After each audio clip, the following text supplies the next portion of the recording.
Hello guys, सबको राधे राधे। देखिए शरद पूर्णिमा है आज। शरद पूर्णिमा का व्रत है। ये पेड़ा से पूजा करी जाती है।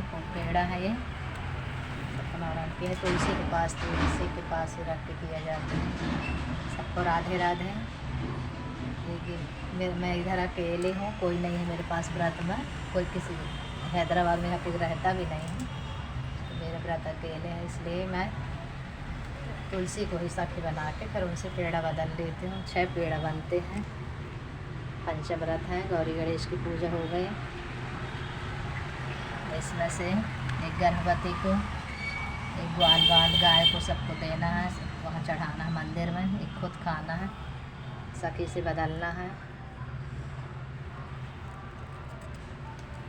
अब मैं एक कहानी सुनिए शरद पूर्णिमा के व्रत की विधि। यह कथा क्वार के पूर्णमासी शरद पूर्णिमा के नाम से प्रचलित है। इस दिन स्त्रियों को दैनिक क्रिया से निवृत्त होकर उपवास करना चाहिए एवं लक्ष्मी नारायण भगवान के मंदिर में जाकर पूजन करके कथा सुननी चाहिए।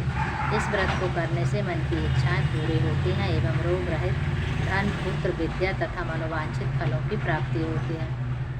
इस व्रत के करने से परिवार को सुख एवं शांति मिलती है। इसलिए यह व्रत सर्वश्रेष्ठ और अति फलदायक सब स्त्रियों के लिए है।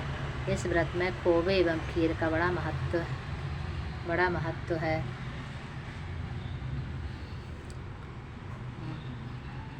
पूजन और कथा के समय मन क्रम वचन से शुद्ध होकर जो इच्छा हो आज के दिन भगवान से प्रार्थना करनी चाहिए। उनकी इच्छाओं को प्रभु अवश्य पूर्ण करते हैं, ऐसा मन में दृढ़ विश्वास रखना चाहिए। अब कथा सुनिए। अथ श्री शरद पूर्णिमा व्रत कथा प्रारंभ।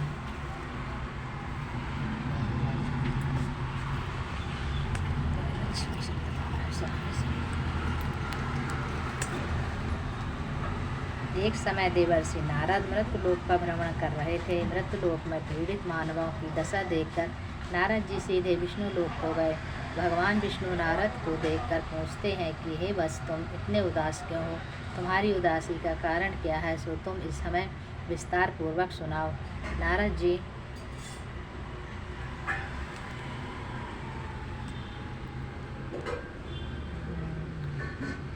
जी सीधे विष्णु लोक को गए। भगवान विष्णु नारद को देखकर पूछते हैं कि वैसे तुम इतने उदास क्यों हो? तुम्हारी उदासी का कारण क्या है? तुम हमें विस्तार पूर्वक सुनाओ। नारद जी जगत के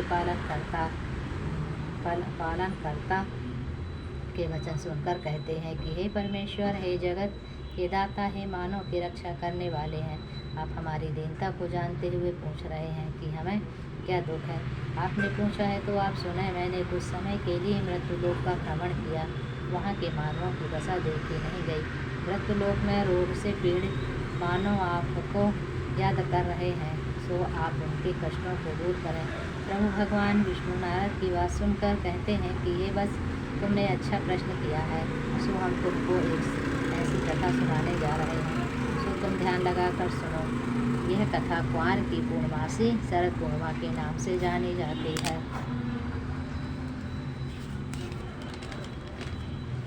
एक राजा के राज्य में एक पंडितानी रहती थी। वह शरद पूर्णिमा का व्रत किया करती थी और व्रत के बाद हवन करती थी। यह देखकर भगवान ने उसकी हवन वेदी सोने की बना दी। एक बार यह बात साहूकार की पत्नी को मालूम हुई तो साहूकार ने अपने साहूकार से कहा, हे साहूकार, पंडितानी की वेदी सोने की है, वह चुरा ले जाए। वेदी साहूकार ने उठाकर मिट्टी की रख दी। सुबह होते ही पंडितानी ने देखा कि सोने की वेदी की जगह मिट्टी की वेदी पाई गई है। पंडितानी बोली, है भगवान, जो मेरी हवन वेदी ले गया हुआ मिट्टी की हो जाए, मेरे सोने की होवे न करता, ताकि वेदी सोने की हो गई। साहूकार ने जाके पंडितानी से पूछा कि आप कौन सा व्रत करती हो? पंडितानी बोली कि मैं शरद पूर्णिमा का व्रत करती हूँ, उसी का फल है। साहूकार ने पूछा, उसकी विधि क्या है? पंडितानी बोली, एक काठ के पटा पर एक पवित्र लोटे में जल भर कर रखें। लोटे पर रोड़ी से स्वास्तिक चिन्ह बनावें। इसके बाद एक गिलास में गेहूं के दाने भरकर रख दिए जाए।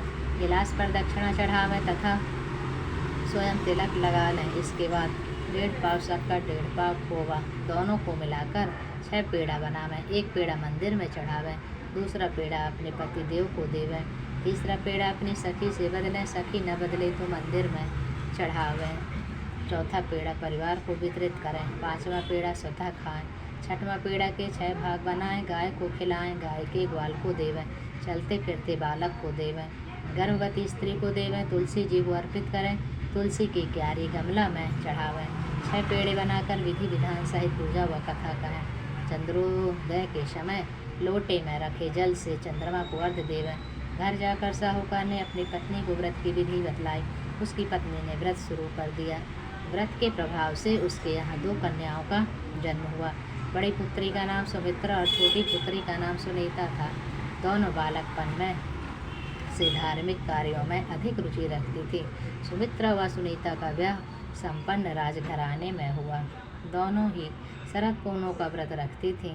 दोनों के व्रत में एक अंतर था। सुमित्रा विधि विधान पूर्वक नियम से व्रत रखती थी।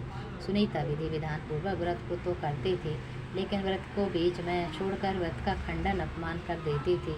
सुमित्रा जो पूरा व्रत रखती थी, उसके सुंदर तथा दीर्घायु संतान उत्पन्न होती थी। सुनीता के व्रत खंडन के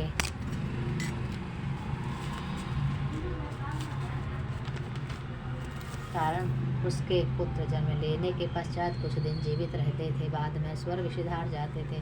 इसी कारण सुनीता दुखी रहती थी। एक दिन सुनीता ने पंडित को बुलाकर कहा ऐसा इसलिए होता है कि तुम संतान, इसी कारण सुनीता दुखी रहती थी। एक दिन सुनीता ने पंडित जिसका उपाय इस पंडित ने कहा ऐसा इसलिए होता है कि तुम शरद पूर्णिमा का अधूरा व्रत रखते हो। व्रत अधूरा रहने के कारण तुम्हारी संतान मृत्यु को प्राप्त करते हैं। अतः तुम अपनी बड़ी बहन सुमित्रा को घर बुलाकर लाओ।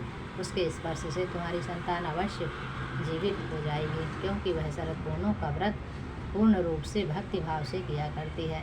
इतना कहकर पंडित रूपी भगवान चले गए और पीछे सुनीता पुत्र वियोग के कारण यह बात भूल गई। हर वर्ष की तरह शरद पूर्णिमा आई। सुनीता ने विधि पूर्वक व्रत किया, लेकिन व्रत में कुछ कमी होने के कारण उसका जो पुत्र था वह मृत्यु लोक को प्राप्त हो गया। उसने अपने व्रत पुत्र को पटे पर सुला दिया, जिस पर वह शरद पूर्णिमा का पूजन किया करते थे। लेकिन ईश्वर की गतिविधि को कौन जानता था कि उसकी बड़ी सुमित्रा अचानक उसके घर आ गई और सुमित्रा के लहंगे का छोर व्रत पुत्र को स्पर्श कर दिया। जैसे ही स्पर्श हुआ पुत्र जीवित हो उठा। इस पर सुमित्रा बोली, अगर मैं बिना देखे इस पटे पर बैठ जाती तो तुम्हारा पुत्र मर जाता। इस पर उसकी छोटी बहन सुनीता ने कहा, यह तो पहले से ही मर गया था, किंतु तुम्हारे व्रत के प्रभाव से यह जीवित हो उठा। अपनी छोटी बहन की बात सुनकर उसकी बड़ी बहन सुमित्रा बहुत प्रसन्न हुई। उसे प्रथम बार शरद पूर्णिमा व्रत की शक्ति का अनुभव हुआ। इसके बाद दोनों बहनें शरद पूर्णिमा का व्रत और भी भक्ति भाव के साथ करने लगे। वह अपने संगे संबंधी व पास पड़ोस के लोगों को यह व्रत करने की विधि बतलाने लगे। इस व्रत को करने से लोगों की मनोकामना पूर्ण होने लगी और लोगों की श्रद्धा भगवान के प्रति बढ़ने लगी। जैसे आपने सुनीता की इच्छा पूर्ण की, वैसे ही सभी लोगों की इच्छा पूर्ण करें। कथा समाप्त। लक्ष्मी नारायण की जय, चंद्रदेव भगवान की जय, बोलो श्री विष्णु भगवान की जय।